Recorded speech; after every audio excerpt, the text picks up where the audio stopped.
সব কথা সবাইকে বলতে নেই।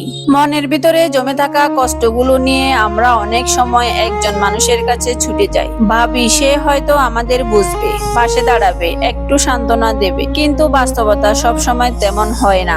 কখনো কখনো আমাদের দুর্বলতার গল্পই অন্য কারো আলোচনার বিষয় হয়ে যায়। কেউ ভুল বুঝে, কেউ বিচার করে, কেউ আবার সেই কথাগুলোই একদিন আমাদের বিরুদ্ধে ব্যবহার করে। তখন যে কষ্ট নিয়ে গিয়েছিলাম, ফিরে আসি তার চেয়েও ভারী হৃদয় নিয়ে। তাই সব কষ্ট সবার কাছে প্রকাশ করার দরকার নেই। কিছু কথা নীরবতাই সবচেয়ে সুন্দরভাবে আগলে রাখে। কখনো আকাশের দিকে তাকিয়ে নিজের মনের কথাগুলো বলুন, সৃষ্টিকর্তার কাছে খুলে বলুন। তিনি বিচার করেন না, অপমান করেন না, গোপন কথাকে প্রকাশও করেন না। তার কাছেই মনের ভার হালকা করার সবচেয়ে নিরাপদ আশ্রয়। তবে মনে রাখবেন, জীবনে এমন একজন বিশ্বস্ত মানুষ থাকলে, যিনি সত্যি আপনার কথা মন দিয়ে শুনেন, আপনাকে সম্মান করেন এবং প্রয়োজনে পাশে দাঁড়ান, তার সঙ্গে মনের কথা ভাগ করে নেওয়া শক্তির পরিচয়। নিজের শান্তিকে সবচেয়ে বেশি গুরুত্ব দিন, কারণ সব কথা সবার জন্য নয়, কিন্তু প্রতিটি কষ্টেরই একজন সর্বশ্রোতা আছেন। আল্লাহ